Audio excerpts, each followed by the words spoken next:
Recorded.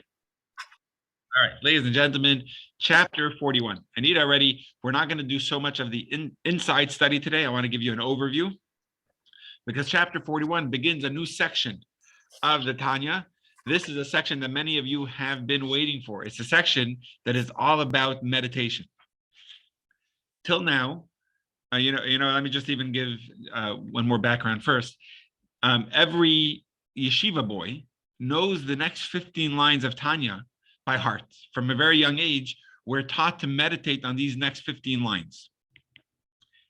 It's before we daven, before we start our prayers, many young or old, they take 5 minutes to just review these lines of Tanya to the point that they know it by heart, because it's such a foundation of being a Jew.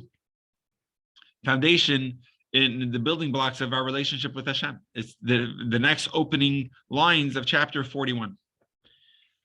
But in order to be able to open it up and appreciate it, I do want to give a general intro. Till now, what we've been talking about in the past few chapters is the importance of love and awe or reverence in our service. That you can't just rely on the doing. You also have to have the kavanah, which the intention is when we have our love, our passion, and our respect, our awe in performing the mitzvah, or in the prayer, or in the study of Torah. Yeah, that has to be a foundation in our accompaniment of the mitzvah, like the wings of a bird, or like the soul in a body, is the examples we've been giving in the past few chapters. All right. Many chapters ago, so some of you were in the class. This was going back to the first summer of COVID. So we have it recorded, but I'm talking about like chapter 16 and 17. So we've come a long way, which is awesome. We're in chapter 41. But in chapter 16 and 17, we're talking about the Beinoni. And we're saying that the Beinoni can't just work on his suppression, which we're talking about iskafia, that pushing himself forward, eventually, like an elastic band, eventually it's going to snap. If he fights and fights and fights, it gets exhausting. It could be too much. So eventually you also have to work on getting into the emotions, on working on your soul, on your inside, not only your outside. The outside is your thought, speech, and action. That's something that the Beinoni could easily work on. Right now, I could stop myself from yelling at a person. I could stop myself from gossip. I could even stop what my thoughts are meditating on or are fantasizing about. But eventually it gets exhausting. So the Alter Rebbe in chapter 16 says you also have to develop an internal appreciation, which means you have to work on your emotions to want it also. So it doesn't always be exhausting. And you work on your emotions by starting in your mind, by starting with a meditation. But we said at the time that we're not going to say what the meditations are yet. We're just saying how this is a crucial element, an important part. But now in chapter 41, he revisits it, and now he gets into what the meditations are that are supposed to develop our emotions. The reason why he didn't get into it, even though it's such an important thing, in chapter 16, once he's already saying that this is important, he should have gone through what the meditations are to help us along the way. But he didn't.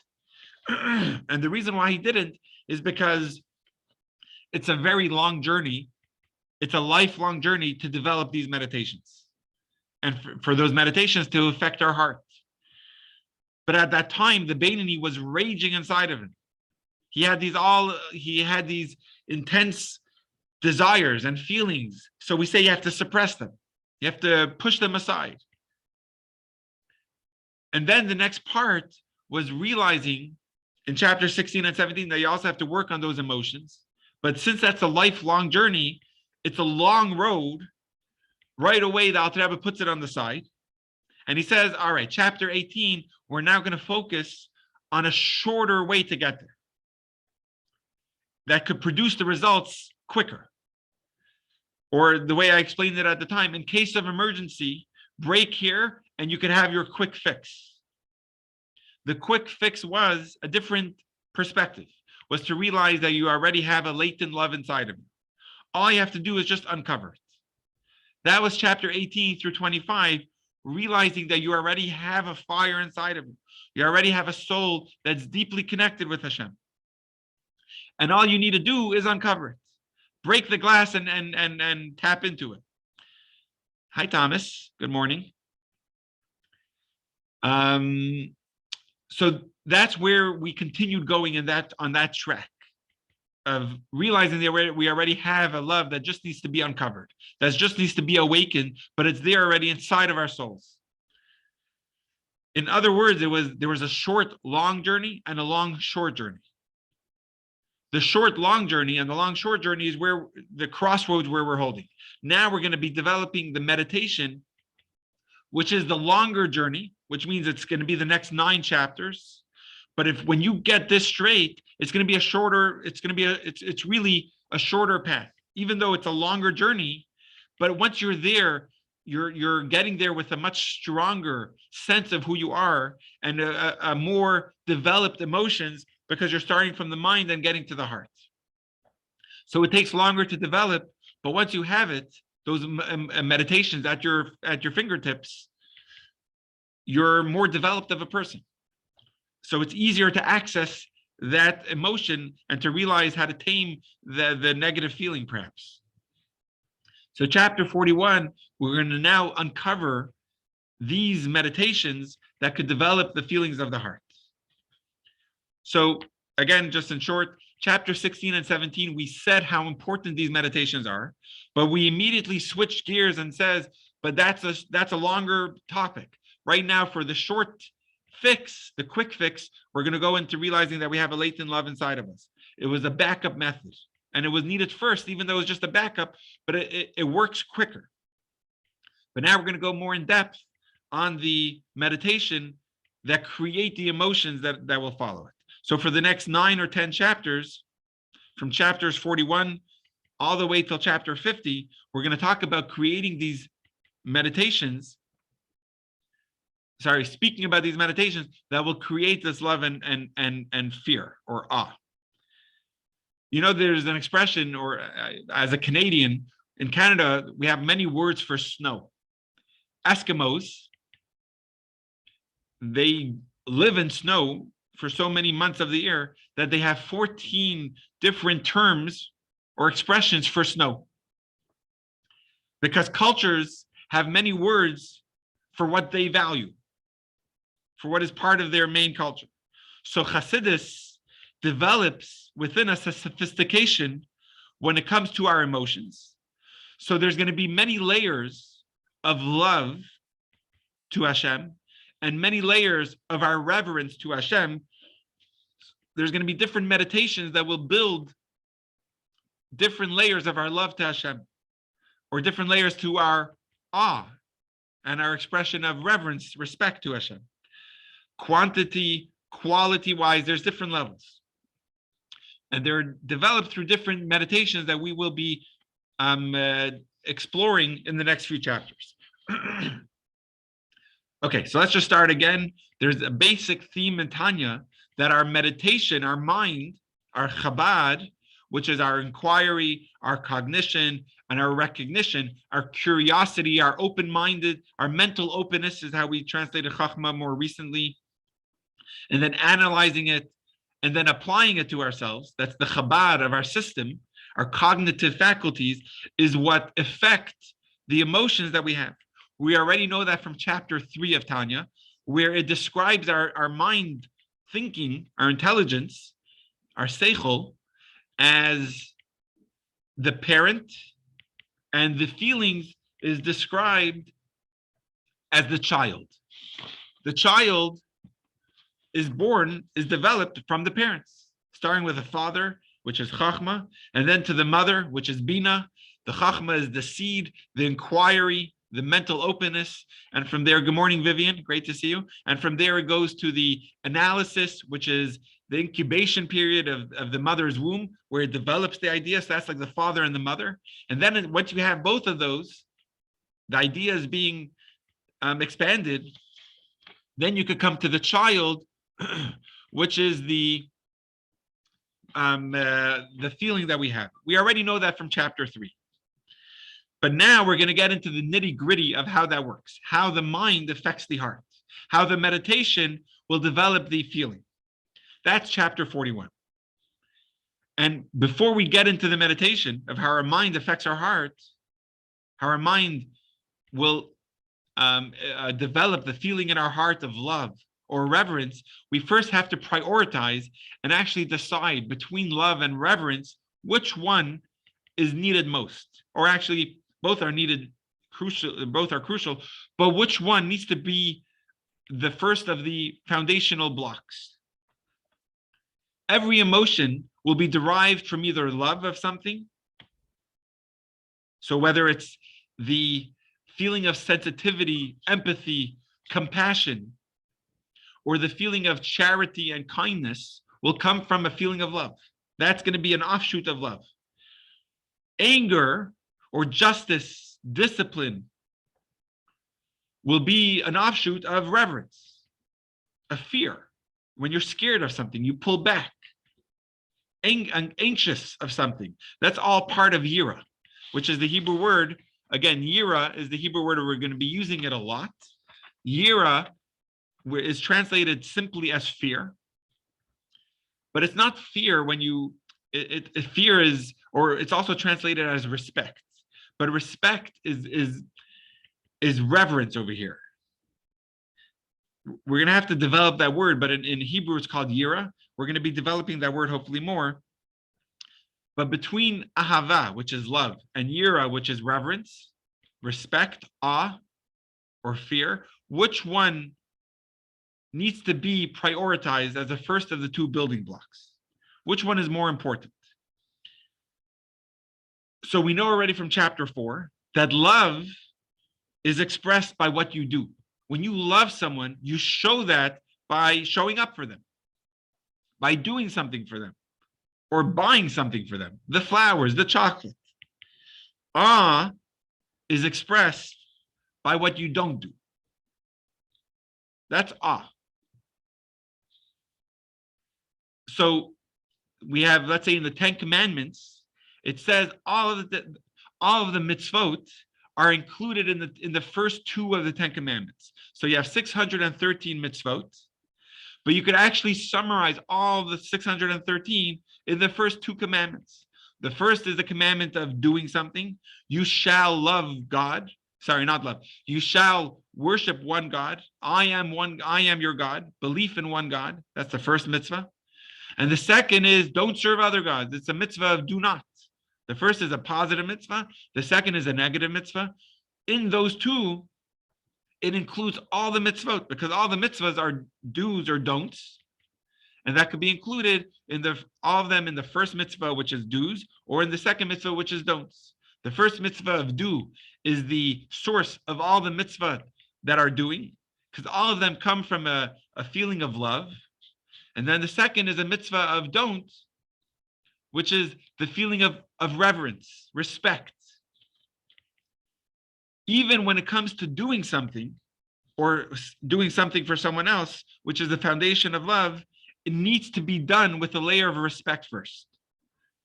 It needs to have awe at the foundation of it. So what I'm telling you is, between the 2 of love and respect, respect needs to be the first foundation. If you love someone without respecting them, that's not a healthy relationship. If you respect them, it could lead to a healthy love. But if you love them without respecting them, that's not a relationship that's healthy. Respect or awe, reverence, needs to be the foundation. That's in any relationship, between spouses, even friends, even in the work environment. You will show up for them, support them in what they're doing if you respect them. And over here, it's really obviously talking about in our relationship with God, our yira for God needs to be even before the ahava for God. The foundation needs to be first reverence.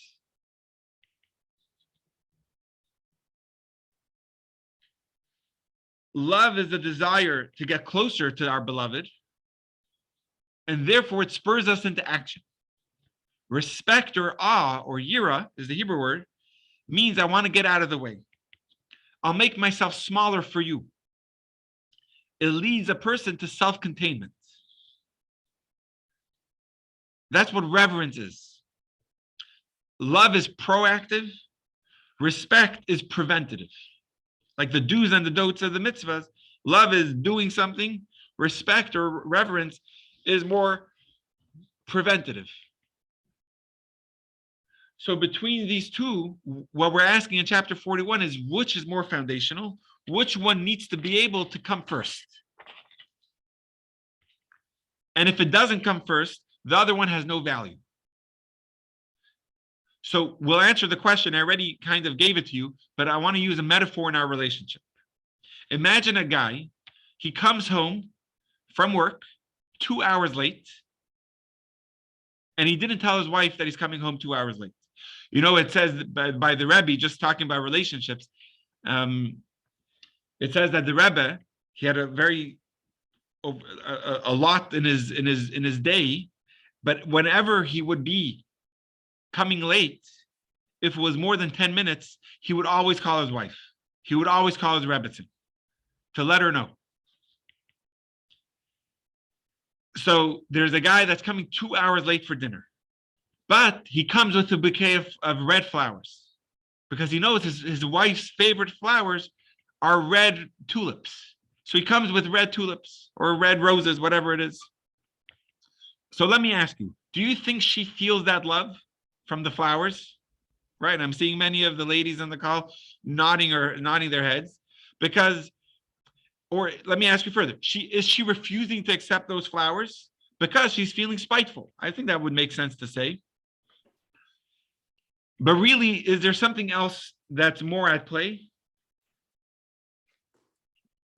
It's not just refusing to accept, it's that there is a mixed emotion, in my opinion, which is there is that respect, but it's not as foundational because it's somewhat of a slap in the face. Exactly. Beautiful, Nancy. So even though he's showing love, he's doing something for her, he brought flowers, but she doesn't want to accept them because there's something deeper at play. You may love me, but you don't respect me. By coming 2 hours late, there's a lack of respect there. So even hold on, let me just finish the metaphor. So I want to take it even a step further. So even though he could be showing up with flowers, and let me take it even further. He didn't come 2 hours late and therefore swing by the shop to buy flowers to make amends. He actually bought these flowers during his lunch break when he was anyway eating lunch casually, but he has such an urge of love for his wife. He bought them earlier in the day, nothing to do with coming late. He actually bought them when he was just in a state of love. So it wasn't later in the day that he bought those flowers. It was during his lunch break when he was thinking of his wife and his love for his wife, he bought those flowers. So he has his love for his wife that's there, but there's no respect that's there. And therefore it's impossible for the love to take place without the respect to be in place first. In other words, if there's no boundaries, it's not safe to feel the love. If there's no self-containment or boundaries, then only if there's self-containment and boundaries, then I feel like it's safe for me to have that love, for me to accept that love. I'm sorry, Mrs. Berger, you had a question on that? I like the example that you gave, and until you said he bought them because he was feeling love during his lunchtime, I thought he bought them because he was trying to, sweeten her up. He felt guilty. He knew he was wrong, right. But instead of a really sincere apology and like a teshuva that he's going to do better in the future, here, take these, and we're all done. So that's why I wanted to take it to the next step, that he bought it before. So why can't he accept his love if it has nothing to do with him coming late? But the point is that the foundation needs to be respect, needs to be aware of that respect, of that boundary. And if the boundary of respect is there, we could build on it with love. But foundation needs to be respect, reverence for each other. It's really because it's far easier to do something than to not do something.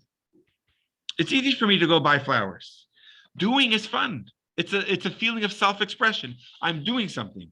It's much easier for me to accomplish that, which is the proactivity of that, the proactiveness of that is where love comes from, the doing something. But not doing is much harder. That takes maturity. It takes discipline and it takes restraint. So someone who says, I will do everything I can for you. I will do everything my beloved asks from me, but I don't want to be bothered with anything that they don't want me to do, which means whatever they ask me to do, I will do. But if they ask me not to do something, that's my business. That has nothing to do with them. That's not a healthy marriage, because that's love without respect. Respect is when you won't do something that you want to do because of out of respect for you, for the other person. You know, I put respect in a very different category than awe or fear or reverence.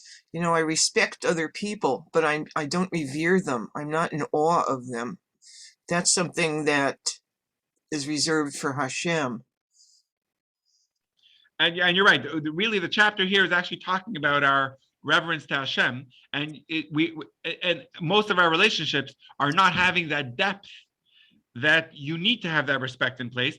But also, I do want to mention that respect is actually different than what most of us understand. Most of us, respect is actually an important thing for us to have for each other. Just for a safe environment around us, we have to respect each other. And really, the Torah talks about respecting our parents. Kabed es avicha. So over here, when we're talking about respect, I don't mean kavod, which is the Hebrew word for honoring. Honoring and respect is different than the respect I'm talking about here. You know, when you give a glass of water to your mother, which is a method of respecting your parent, that's respecting. Over here, the awe is actually different. You also need to have reverence to your parents, which means you don't interrupt when they speak. You don't call them by their first name. You don't sit in their place. You stand up when they walk into the room. That's reverence that is different than the respect. So you're right, I'm using the word respect, but I don't mean the respect that we are talking about in the world, because we actually all need to respect each other, but not revere each other. But when it comes to our relationship with a spouse, there needs to be a level of reverence that's there, of awe in front of that person, of self-containment because of that other person, that I'm not going to just do whatever I want out of respect for you, which is, again, I'm using the word respect, but I mean it as reverence. It's just, reverence is a harder word to sometimes always use, but the Hebrew word for that is yira. And that's really what we're tapping into over here. There's going to be different levels of that reverence, different levels of this yira. So I'm going to ask you, which is a healthier relationship? Coming late, but with flowers, or being reliable and dependable without the chocolate in hand?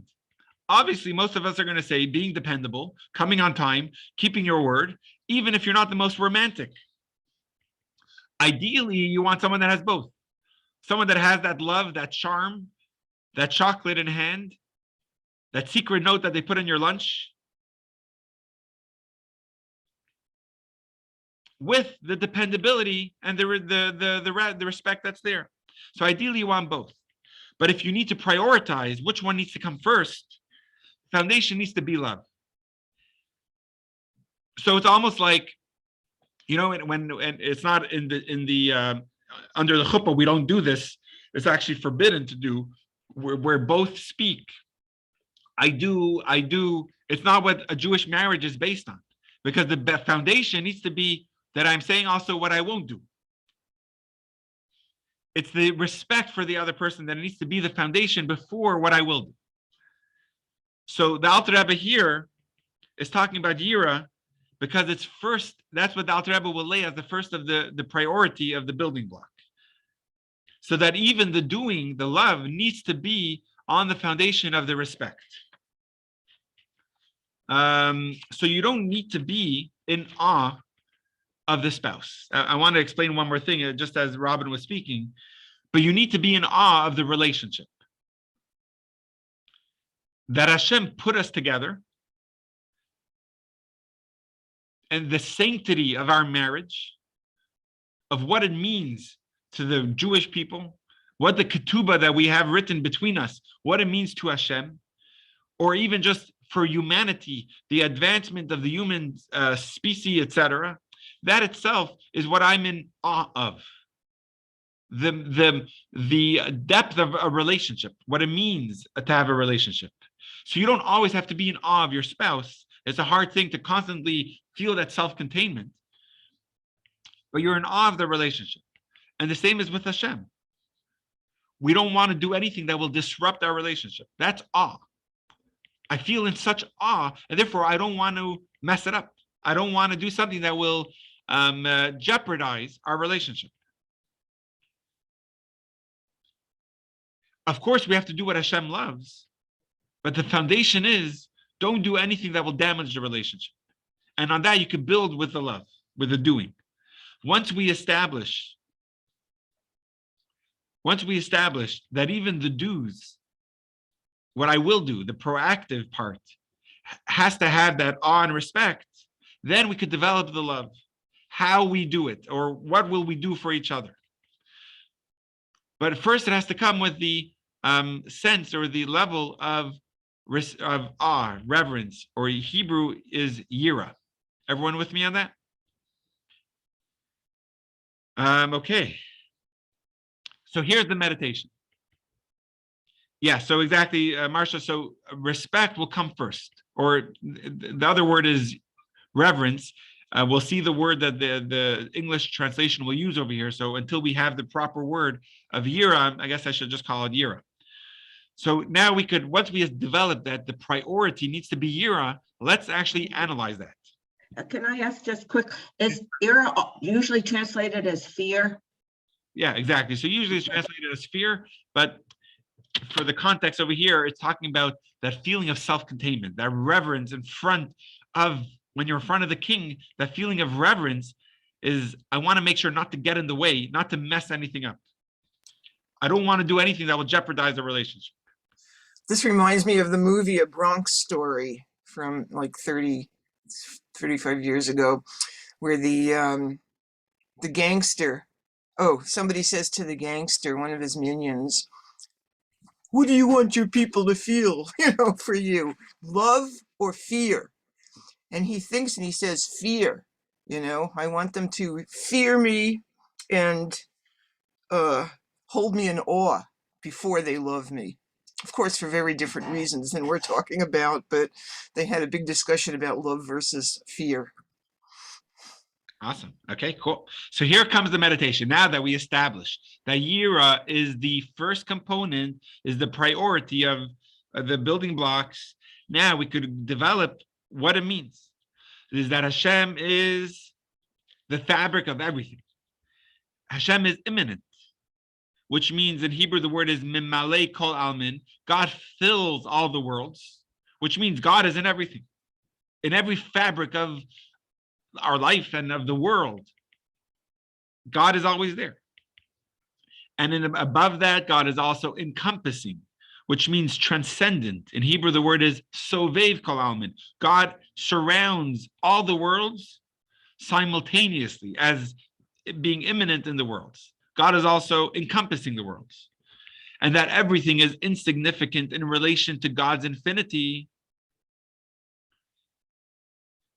And yet, even as he permeates all the worlds and also surrounds all the worlds, again, the words in Hebrew for that is mimale and sovev. He fills all the worlds, permeates it, and he also encompasses all the worlds.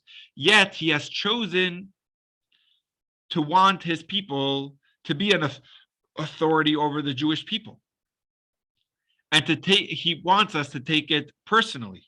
He chose to be a king over you, which means not just over the world or over our people, but he wants to be a king directly over you. He wants a relationship with you. Think that, and he's analyzing everything you do. He's analyzing your heart. Think as whatever you could imagine as creation. Think of that beautiful picture of the sunset on the horizon, the vastness of the universe and whatever is in the universe and beyond. All the worlds, because there's not only this world. We've been learning in the past few chapters that there's higher worlds than our worlds. And God is in all those worlds. And above being in all those worlds, God is transcendent above those worlds. And even more, all those worlds are totally insignificant to God. They are nothing compared to him. Because even if you take a drop of water in comparison to the ocean, even though it's so insignificant, there is still some relation between the drop and the ocean. It's just the ocean is made up of 50 billion drops. But there's a relationship between one drop and the ocean. But the relationship between all of creation and God is utterly insignificant because God is infinite. So this is infinitely more of a insignificance of the creations to God. And now the Alter Rebbe will make it personal, that all that greatness that God has, and he puts all the worlds aside, God being infinite, and everything is insignificant in front of God. He focuses directly on you. He cares for the relationship with this individual, with you. And he is standing over you, and he searches your innermost parts, your heart, to see how you're serving him. Meaning not just he cares about your actions, but even what's inside your heart, your feelings. If you meditate on this, the Alter Rebbe says that God in his infinity, God in his infinity, with a vastness above all of creation that is so great, and God is infinitely greater. And yet God is saying, I want the relationship with you. And he's searching inside of you. What are your feelings like inside? If you meditate on this, that will bring you to a sense of awe of God, that he's putting everything on the side and he's saying, what is my relationship like with you? That will be a feeling of reverence in front of God. There's many stripes to Yira, but over here it's the feeling of self-containment. I feel my own insignificance in front of God. It's interesting, Rabbi Yochanan, who was a great sage of the Talmud, I'm not going to get into all the stories of Rabbi Yochanan, but towards the end of his life, his students asked him, like, give us a teaching.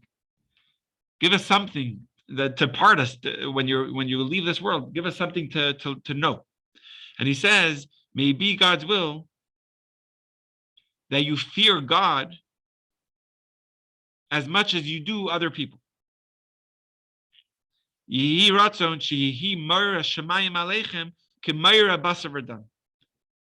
means that in front of other people, you're always conscious of what you're doing, how you look.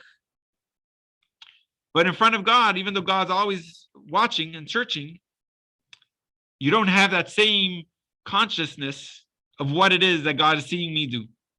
But if other people are seeing me walk around this way, I would never want to be uncovered. I would never want to be discovered doing that. So it's more about being aware of your behavior, having self-consciousness of God as much as you are of your surrounding. That's yiras shamayim, awe of the heaven.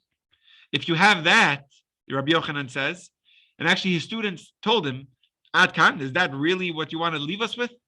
And he says, yeah, try that. It's I forgot the ending of that statement, but something like that. I think the Rabbi Yochanan says that hopefully you could attain that. Yeah, Lynn, let me hear. Oh, yeah, sorry, you're still muted.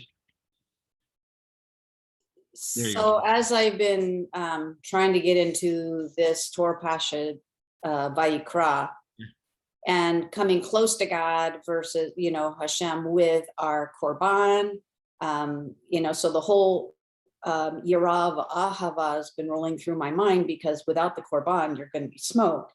But the goal is to karov, to come close. So can you help us? It's obviously with awe and fear and respect, but also to cover your nefesh, that's a kippur. So is it that far off track, or can you incorporate that, please? Absolutely.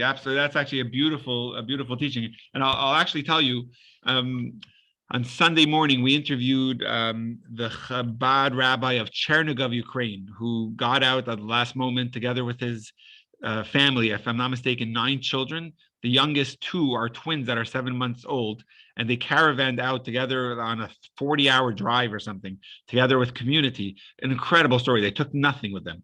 So we interviewed him with other rabbis. Unfortunately, the rabbi that was in charge of the Zoom, he upgraded his Zoom account to allow up to 1,000, but either he didn't do something right, it didn't get applied or something, so it limited at 100. So if anyone wants, I would be happy to share with you the recording. Whoever signed up for the recording, I emailed it to you, right, Nancy? You got it?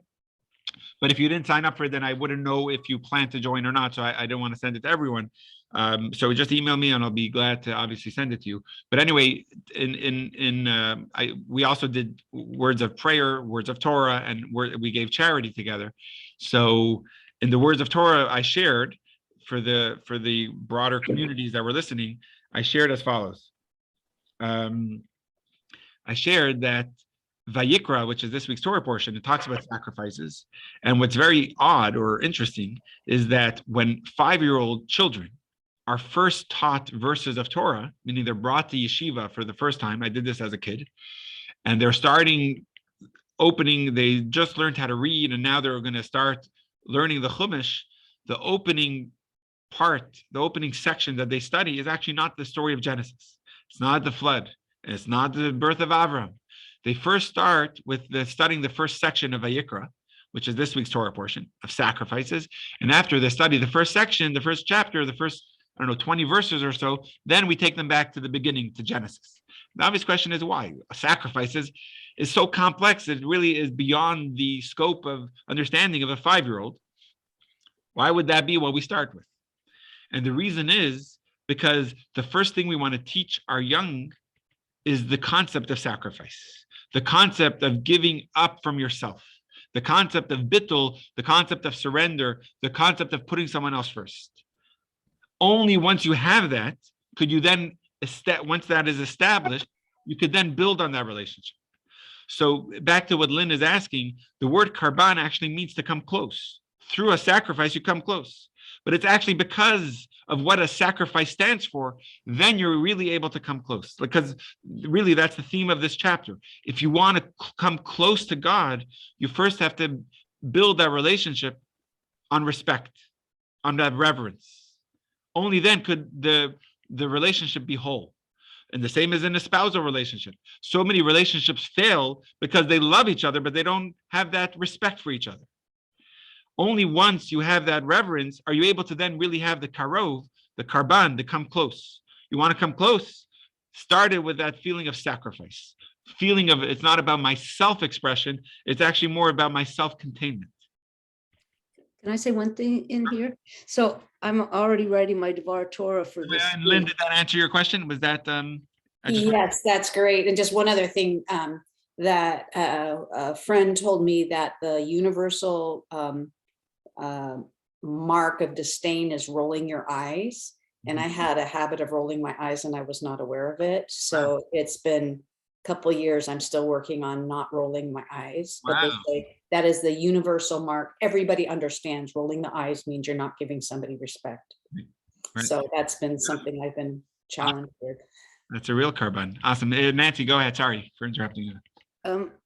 I was just going to say, to add on to what you are saying, Rabbi, I've already been working on my Devar Torah for this week's Torah portion. And when you talked about the children, I found something interesting in studying what our rabbis have to say about this week's Torah portion. They say our rabbis teach us that Jewish children begin with their early readings of the Torah as, quote, symbolizing a Jew's inherent connection with Hashem and his Torah. This reflects a pure and inviolable relationship with Hashem, which I think is an interesting way of saying, all of us have this relationship. You're talking about it in terms of what we're learning right now, in terms of reverence and awe. And yet what we're focusing our children on, and the young people in general, or anyone with whom we're speaking Torah, is this dual connection that you're talking about, this love, this reverence. As to me, they're combined, and you're teaching us that the reverence comes before the love. But I see it that this relationship is like this twofold thing that comes together. Yeah. Beautiful. Awesome. All right. Thank you. So, and I mentioned this before, in terms of our service to God, it has to be like a service. First, have to approach our relationship with God like a servant in front of a master, and then it could be developed like a child in front of a parent. The reason why that service needs to be first like a servant is because, as we've mentioned before, a child not always cares about listening to their parent, about making their room or whatever the parent wants them to do, but they're always going to be a child. A servant will do something regardless of their feelings. That's the first thing. Respect means I have so much I need to do in the office, but respect or reverence is show up to come home or call in advance and say, I'm going to be late and I apologize. That's the foundation. Then you could bring the flowers, but there has to be that the serving as a in a relationship with God as an eved, which is a servant, before being a child. Then you could develop it as a child, which serves more out of love, but the respect, the reverence needs to be the number one. There's more to the chapter, but that's really the first section that I wanted to get through today. So we're actually going to crack it open now inside, and we're not going to get through that much, unfortunately, inside, but that will give you the idea of what we are going through. So just the question that came up for Marsha is, the word reverence is applied to relationship with a person stops me because I associate reverence with worship, which I think of as only for God. And in a way, like Robin was saying before, let's see, Robin says, I believe the reference is for the relationship, not the persons. Yeah, thank you, Robin. Like I answered that before. Awesome. And you're right, Marsha, respect is definitely needed in a relationship. The reverence part is more of the relationship itself, the entity of the relationship, rather than so much the person in the relationship. But it's supposed to lead you to a feeling of self-containment. That it's not whatever I want to do, and I'm going to show up for you because I want to do it. It's also what I won't do because of my respect, my love, and it leads to love for you. All right, let's see that inside. I'd rather actually see the Alter Rebbe's words of Tanya, because he's going to develop the idea better than I will. So it's, if you're looking in the Tanya, it's on page 492. And let me just see. Let's see it inside. If you're looking on the screen, it's a crash course in reverence and love. Section 1, how to start worshiping God. All right, here we go. Now that we have discussed the theoretical importance of reverence and love right in the past 3 chapters, when observing the Torah, the wings of a bird, which enable the mitzvah to fly heavenward, the Tanya will now spend the next 9 chapters, 41 through to 50, exploring practical methods to generate these emotions.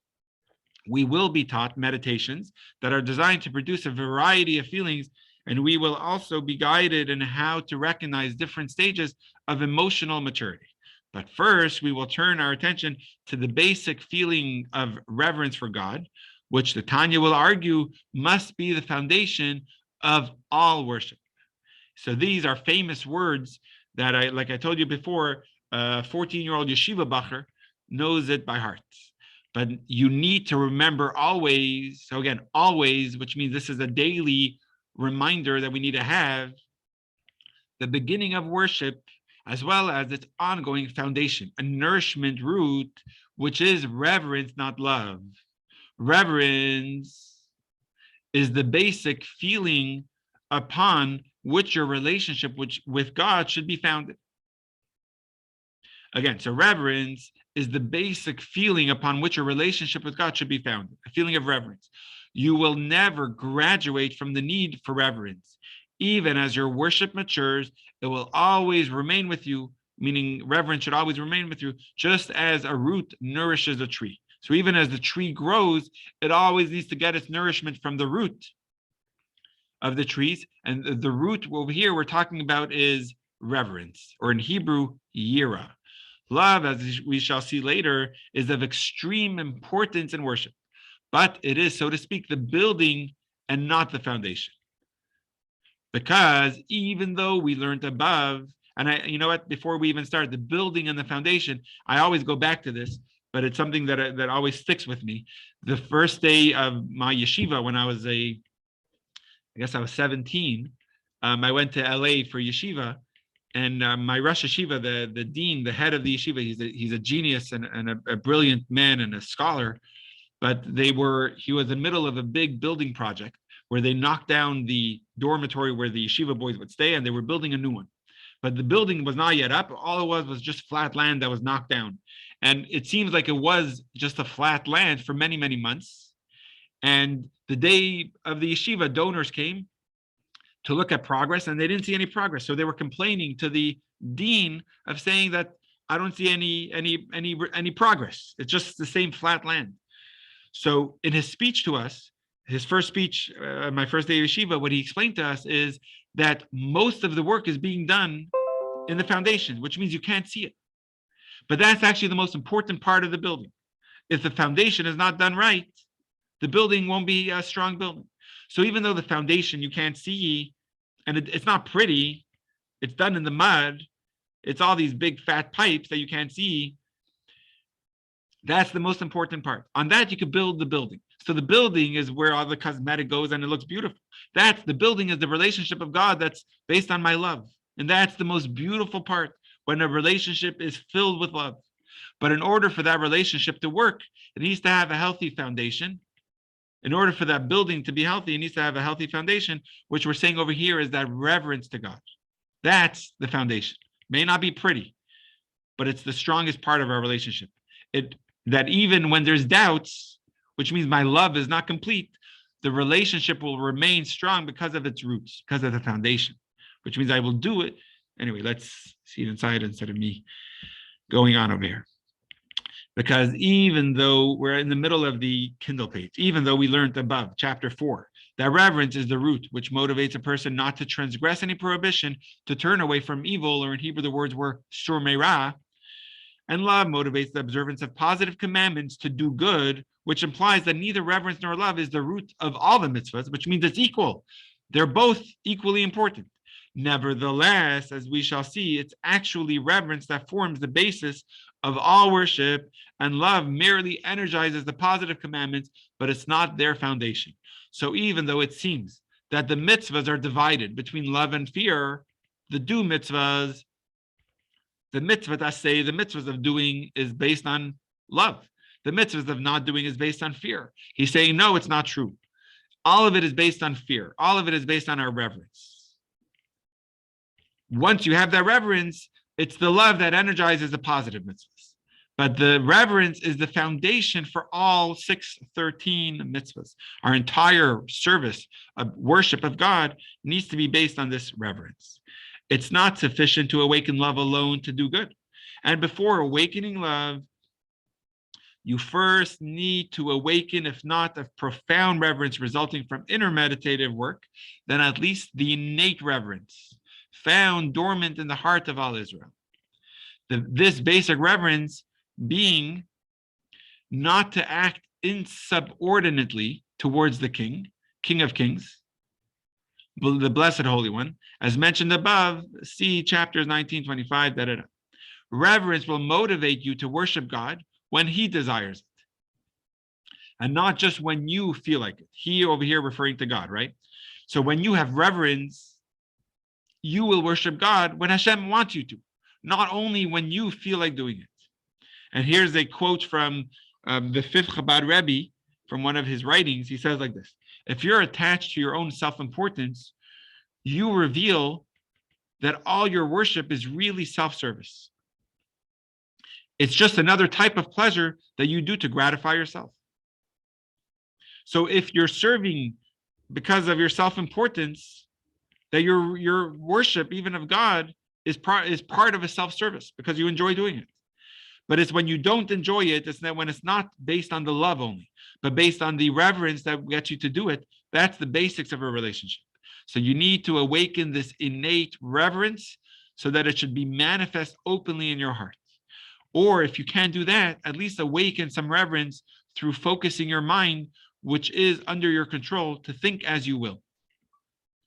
Feelings for the invisible God should ideally be palpable in the heart, just as you would feel for something that you see with your eyes. But if you can't manage that, it's okay. As long as you can muster some sense of reverence in your mind, you can worship God. And the way to do this is by reflecting on the greatness of the Blessed Infinite One even if not with intense focus of your mind, then in your general thoughts at least. So this is I know I went a little quick. I want to make sure to honor everyone's time, but I just want to review this a little bit. And if you only have it on the Kindle, I suggest to like take a screenshot of it or something, because there's a lot of beautiful parts that we just learned and that we will learn in the next section, which is the basic meditation. But just to reiterate the point over here, let me just turn back over here. There's two types of reverence that you could have. One is a reverence that comes from my meditation, which is much deeper, but not all of us are at that point to have that meditation that is strong. So even if you don't have that deep meditation from the mind, you have to awaken that innate feeling of reverence that you already have to do what Hashem asks from you to do. Then you would be able to serve and worship Hashem based on that reverence. And that is the foundation that everything needs to be based on. Any questions before I just take some from the comments? Let's see. Okay, so you're getting revere from the Cambridge Dictionary. Cool. Thank you. I have a question for you, Rabbi. When you say that the yeshiva boys memorize something, are they memorizing what we see in dark, but you need to remember always, and then it goes all the way through to the end? And the way to do this is by reflecting on the greatness of the Blessed Infinite One through your thoughts, at least. So it's actually it's a great question, Nancy. Thank you for asking that. It's very special that you want to do this. So it actually the English would go. You're right. The dark words in the English from 492 all the way actually till 496 at the bottom. There's a lot of explanation. It's really probably only 15 lines of Hebrew and English translation, but over here, obviously, it's a lot more elaborated. There isn't, Nancy, do you have that first Tanya that you ordered? I think it was a red one. Do you still have that? I think I gave it to you. Oh, you gave it? Oh, yeah, it's red. I gave it to you for your library. Yeah, and actually, I gave it to someone that wanted a Tanya. So it made it to someone else, and I felt comfortable giving it to them. I think that's what we said, either use it for our library or give it to someone who wants a Tanya. So in that Tanya, it's just the Hebrew and the English basic translation. Over there, it's probably just 15 lines. But yeah, over here, if you're looking at it, it would be a little longer. But again, awesome, cool. Yeah, awesome. That's that verse, Linda, you're putting in is actually the verse we say in our Amida. At the end of every Amida, we say that verse, the meditation of my heart. Beautiful. Okay, we will stop with this. Next week, God willing, we'll continue with section 2. And I'm looking forward. It should be a very powerful class. I hope you enjoyed this one as well. And we'll continue together. Thank you, Rabbi. Thank you, Rabbi. Thank Oh, you. wait a second. Can I share something with people before we hang off? The day before, last June, my wife and I went to Quincy, California to celebrate our 30th anniversary. And I walk with a walker or a cane when I'm not on my scooter. Yeah. And the